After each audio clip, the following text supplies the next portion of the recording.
राष्ट्रीय जन उद्योग व्यापार संगठन के प्रदेश अध्यक्ष गुलशन डंग ने आम उपभोक्ता और आम नागरिक से अपील की है कि वह बाजार में दुकानों और खुदरा व्यापारियों से ही खरीदारी करें, ऑनलाइन शॉपिंग और ई कॉमर्स कंपनियों से शॉपिंग न करें, क्योंकि कोरोना के करोड़ कोयले और पेट्रोल और डीजल की बढ़ती कीमतों की वजह से जो महंगाई में इजाफा हुआ है उसके कारण व्यापार और व्यापारी बर्बादी के कगार पर है। और उन्होंने आम आदमी और उपभोक्ता से भावनात्मक अपील की है कि दिवाली के पावन पर्व पर खरीदारी बाजारों में जाकर ही करें और अपने व्यापारी साथियों को मजबूत करें, क्योंकि व्यापारियों की अर्थव्यवस्था सुदृढ़ होगी तभी देश की अर्थव्यवस्था सुदृढ़ होगी, अन्यथा यह जो बड़ी कंपनियां हैं यही ईस्ट इंडिया कंपनी की तर्ज पर मगरमच्छ की तरह देश की अर्थव्यवस्था को निगल जाएंगी। और इन्हीं ऑनलाइन कंपनियों की वजह से साइबर क्राइम भी चरम सीमा पर है। रोज नित्य नए दिन फेक आईडी की वजह से देश में करोड़ों रुपए की साइबर क्राइम पनप रहा है और सरकार के पास इस क्राइम के खिलाफ कोई पुख्ता इंतजाम नहीं है। राष्ट्रीय जन उद्योग व्यापार संगठन मांग करता है इस साइबर क्राइम के ऊपर अंकुश लगाने के लिए एक विशेष मंत्रालय और एक विशेष डिपार्टमेंट का गठन करना चाहिए और इस साइबर कला में निपुण नौजवान को इसमें रोजगार देना चाहिए।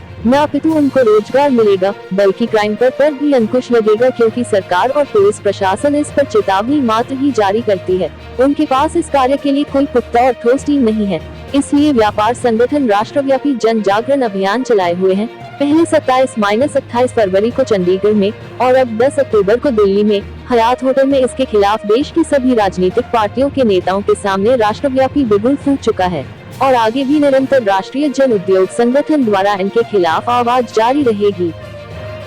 नमस्कार साथियों, मैं गुलशन डंग, प्रदेश अध्यक्ष राष्ट्रीय जन उद्योग व्यापार संगठन हरियाणा, आपके माध्यम से शहरवासियों को, प्रदेशवासियों को और देशवासियों को दीपावली के इस पावन पर्व पर आप सभी को शुभकामनाएं देता हूं। और आज का जो आपने मेरे से एक सवाल किया कि ई कॉमर्स और ऑनलाइन कंपनियों के विरुद्ध हमने जो बिगुल बजा रखा है राष्ट्रव्यापी, पीछे भी हमारे व्यापार संगठन में चंडीगढ़ में दिल्ली हयात होटल में हमने इसके खिलाफ बिगुल बजाया था। और आज भी आपके माध्यम से मैं सचेत करना चाहता हूं आम नागरिक को देश के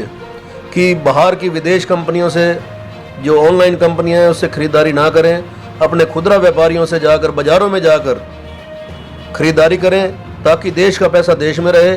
और आम आदमी और आम व्यापारी हमारा जो मनी ट्रांजैक्शन है आपस में देश में ही रह पाए और देश की अर्थव्यवस्था सुदृढ़ हो। हम इस लाइन पे काम करेंगे तभी देश तरक्की पे जाएगा, नहीं तो जिस तरह ईस्ट इंडिया कंपनी आई थी, ये कंपनियां ईस्ट इंडिया की तरह, हम मगरमच्छ की तरह हमारे देश की अर्थव्यवस्था को खा जाएंगी। और दूसरा ये एक मोटा कारण भी यही है कि इनकी वजह से साइबर क्राइम पनप रहा है। रोज आए नित दिन कोई ना कोई फेक आईडीज ऐप्स की बनी पड़ी होती हैं और लोग उसमें जाते हैं और उनके साथ साइबर ठगी होती है और करोड़ों रुपए की ठगी हो रही है। व्यापार नहीं हो रहा, ठगी हो रही है, लोग बर्बाद हो रहे हैं, उजड़ रहे हैं। और सरकार के पास, केंद्र सरकार के पास, प्रदेश सरकारों के पास और पुलिस प्रशासन के पास ऐसा कोई सक्षम स्टाफ नहीं है, सिस्टम नहीं है जो इस साइबर क्राइम पे अंकुश लगा सके, लोगों को बचाया जा सके। और ये नित नए दिन सिर्फ सरकार यही खाना पूर्ति करती है कि हम आपको जो है समझा रहे हैं और चेतावनियां देती है, आरबीआई की आती हैं, परंतु उनके पास एक सक्षम स्टाफ नहीं है। हम केंद्र सरकार से, बाकी प्रदेश सरकारों से मांग करते हैं कि साइबर क्राइम के ऊपर, मैं तो कहता हूं कि इसके ऊपर एक मंत्रालय होना चाहिए और इसकी पूरी की पूरी व्यवस्था, साइबर एक्सपर्ट जो आज युवा पीढ़ी जो साइबर क्राइम कर रही है उनको रोजगार मिलेगा, वो क्राइम करने से बचेंगे बजाय कि उनको एक रोजगार की डेवलपमेंट होगी और ये बच्चे जो क्राइम करने की राह पर चले हुए हैं वो एक अच्छे राह की तरफ जाएंगे। मैं ये आपके चैनल के माध्यम से पुरजोर मांग करता हूँ। और दूसरा मुख्य मुद्दा आज देश का, प्रदेश का, पहले पंजाब के अंदर, आज हरियाणा के अंदर एक नशे का बहुत भारी, एक बहुत बड़ा एक स्कैम चल रहा है। बहुत बड़े एक जो हमारे छोटे छोटे बच्चे,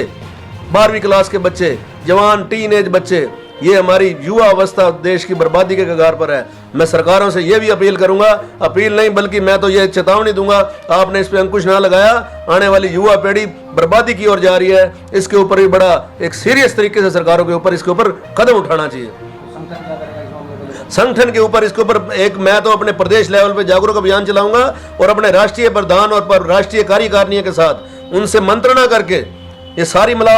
सलाह मशवरा करके देशव्यापी इसके ऊपर हम जागरूक अभियान चलाएंगे। हमसे जुड़े रहने के लिए हमारे YouTube चैनल को सब्सक्राइब करें और नई वीडियो की नोटिफिकेशन के लिए बेल आइकॉन को दबाएं।